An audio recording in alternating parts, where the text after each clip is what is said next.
People think revenge grows out of anger. Mine grew from soil. I'm Maya Ortiz, a botanist, a greenhouse rat who talks to plants more than to people. For 10 years, I chased a dream, a flower that could heal the city's dead ground. I crossbred native wildflowers with drought-proof roots. When it bloomed, pale gold, humming with bees, I called it Solara. It restored life to places where nothing had grown in decades. I documented everything. Field photos, DNA barcodes, time-stamped notes. It was open science, free for anyone to use. Or so I thought.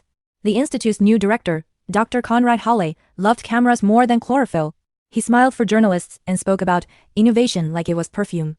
When he saw my hybrid, he said, "This is revolutionary, Maya, let me handle the announcement." I trusted him.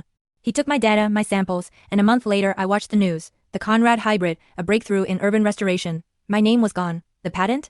Filed under his. The funding? Doubled overnight. I confronted him.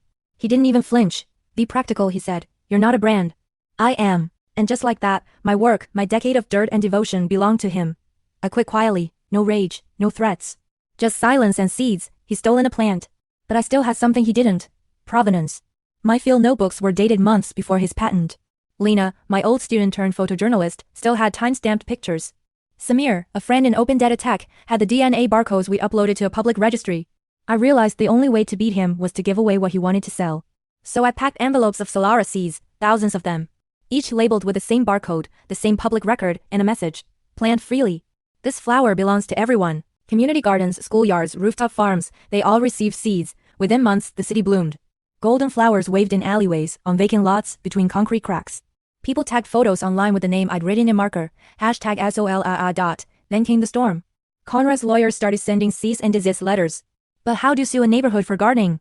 The DNA registry proved the truth. My seeds had existed long before his invention. Lena published an article titled, "The Stolen Flower." She showed my old lab notes, my time-stamped photos, the paper trail he'd ignored. Funders panicked. The patent office launched a review, his investors pulled out. By the time the big sustainability conference rolled around, Conrad looked pale under the lights. He tried to unveil his next exclusive hybrid, but the audience wore yellow Solara pins. Lena's article had gone viral.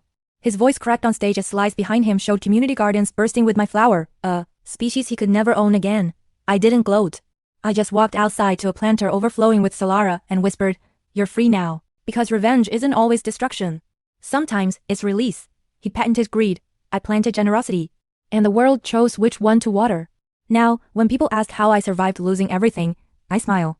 He thought he could trademark sunlight, I say. But sunlight doesn't keep secrets. The flowers keep spreading across cities, across borders, carrying the story of how truth took root. Because sometimes the sweetest revenge is watching what they tried to own grow beyond their reach.